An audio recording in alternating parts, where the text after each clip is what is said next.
I take this opportunity to welcome you to our session for today, the performance management paper of the ACCA. So that's the paper that we are looking at today. And some colleagues are still coming on, people are still logging on, it being the first day. I'm sure people are still making the arrangements, but it's nice to see that so far there's already 16 of us on this call. That works out very, very well. Okay. Yeah, so preparing for an exam is a process, isn't it? And in this process, you cannot do it alone. You also need others to support you. I'm sure all of you are getting support from your families, getting support from employers, from friends, from those in practice, your mentors. That's very good. So to prepare for an exam, you really need support. And the people who have come on board to support us this time also is ACCA. So ACCA have come on board to support us too.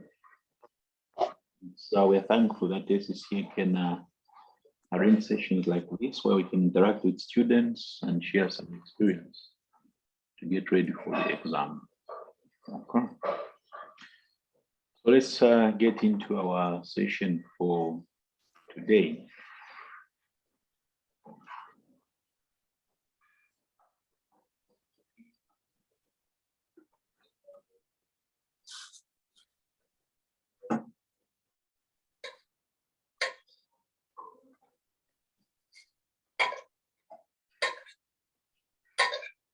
Okay, so that is the program that we'll go with.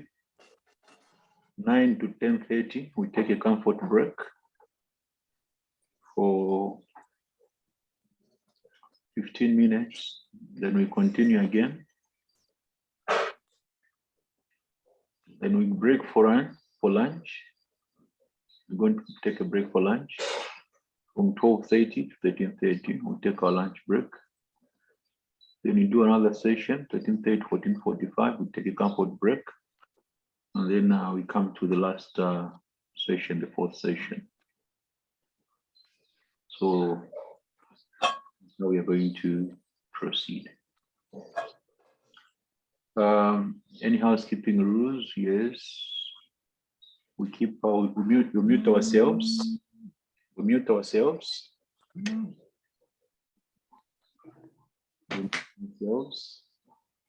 But if you want to make a comment, you can put your mic on and make a comment, and then you can mute yourself again. So those would be our ground rules, so that we don't get a lot of feedback from the background wherever we are sitting or we are logged in from. So please keep your mics muted. If you want to make a comment, you can unmute yourself and we proceed that way. For the purpose of attendance, one time we did a program and we forgot to take attendance. So please log on with your full names so that when there's a printout, we're able to capture who came on board. Yeah, I'm sure later on will advise on what other details you need from the participants for the purpose of this register. As you know that as accountants, you account for everything, isn't it? So you want to know who was on the call and who participated and what durations, because the program will show that. Okay. Let us come to the next item.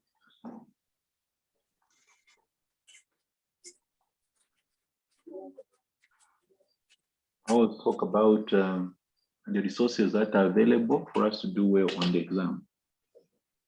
I will talk about the resources that are available for us to do well on the exam. And these are the resources that we have currently.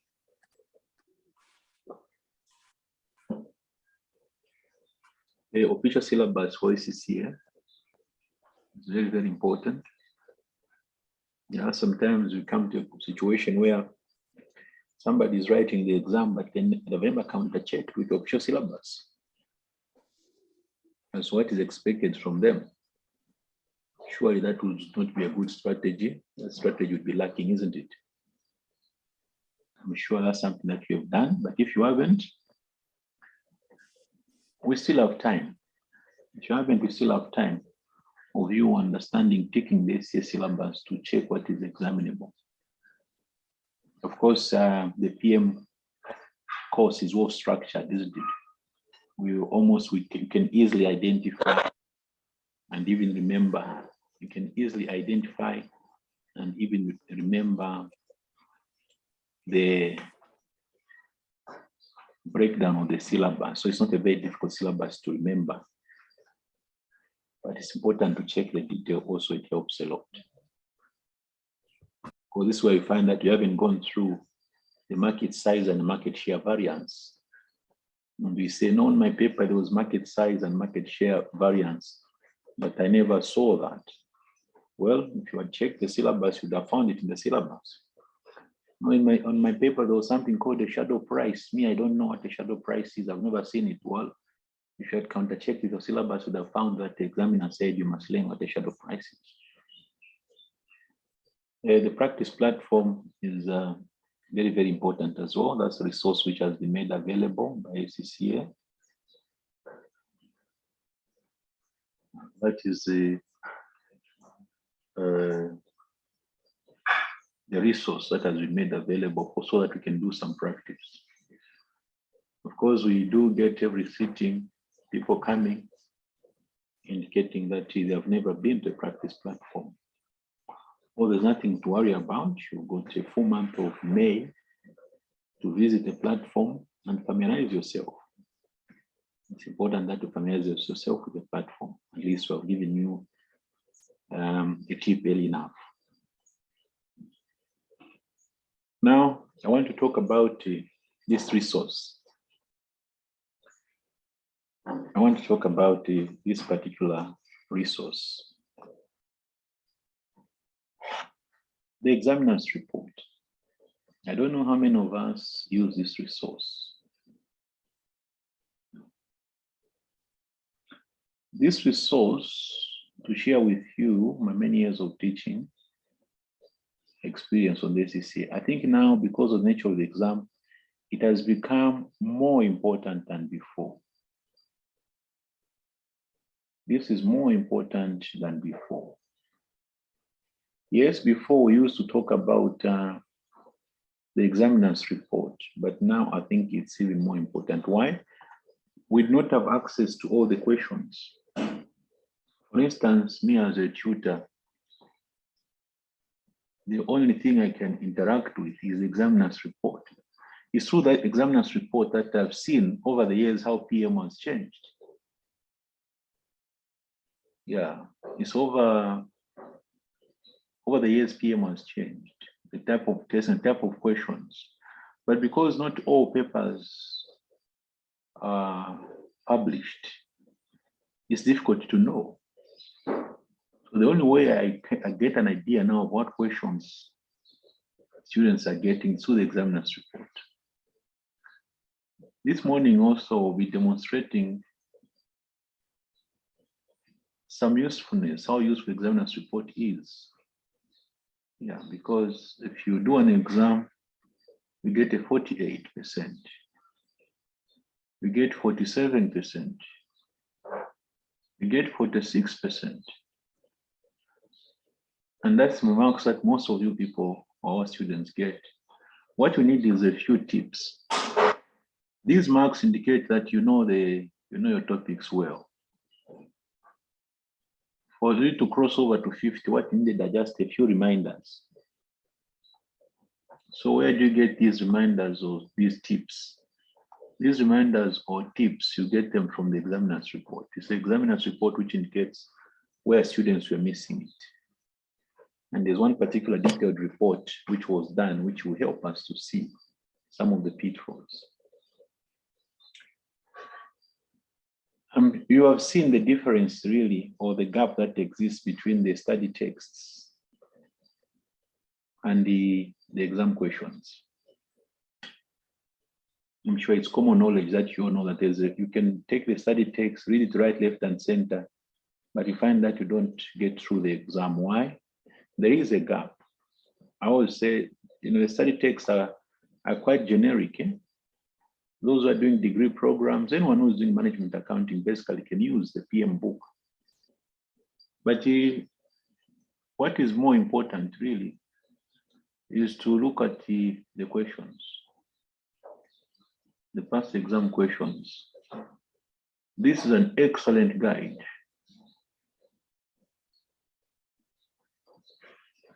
to exam preparation.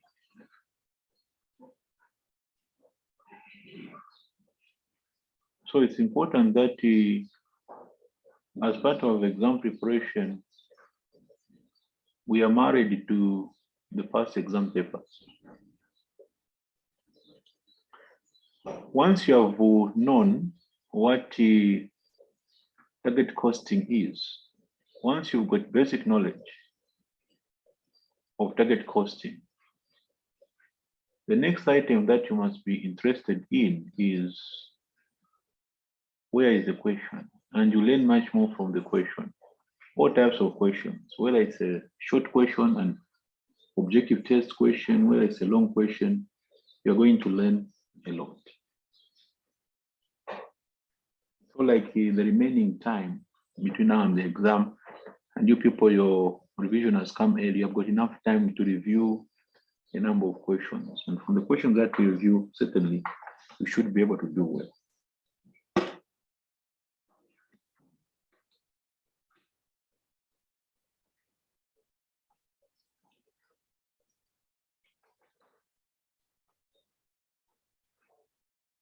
So that's that about the resource. My special emphasis would go to the examiner's report.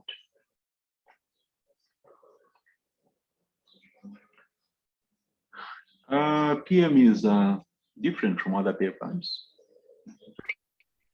PM is different from other papers. There are certain things that I'm sure a number of you have realized are really needed in the PM.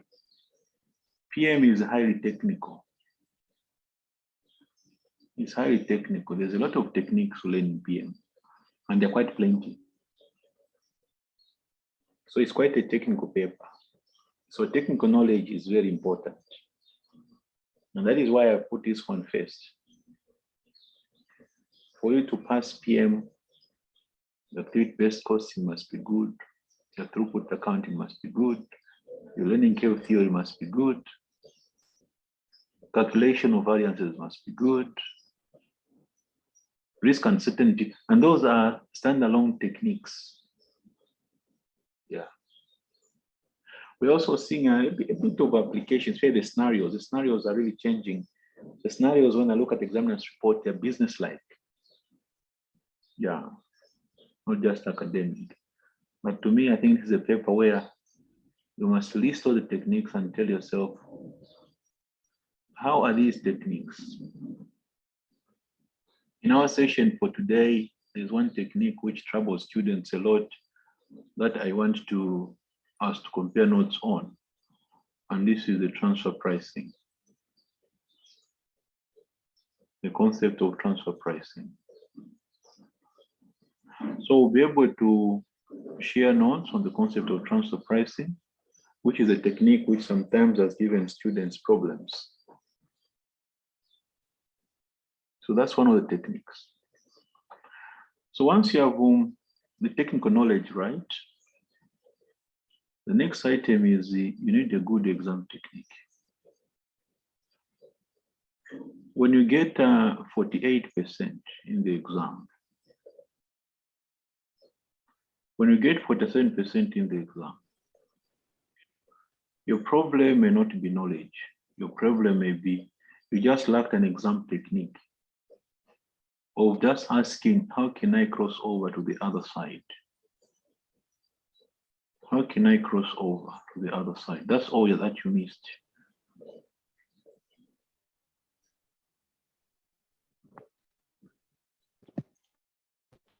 So this is where the good exam technique comes in. And those things that we'll be talking about. Thorough exam question practice is very critical. Like we've said earlier on, that you're better off even some topics learning them using just an exam type question. Just an exam type question. Under the current exam dispensation, full syllabus coverage is very important. One, because just that topic which you don't like, you may find it's one that comes on your paper. That very topic which you are praying that topic should never ever come on my paper, you may find that it's the one. But at least if, although you don't like the topic, but if you have gone through it, then you can say, okay, I cannot get 20 out of 20, but I can get my 9 out of 20. So I will get my 9 out of 20. I will get my 8 out of 20 over this topic that I don't like. And then from somewhere else, I'll be able to get my 13 out of 20, and this will balance me off. That is in section C. So complete exam, full syllabus is very important because it will help us, even those topics and weak on, at least we get something out of them. Okay.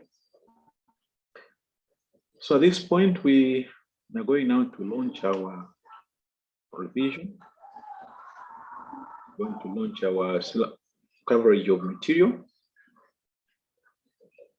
And we'll start by quickly making a reference to our syllabus.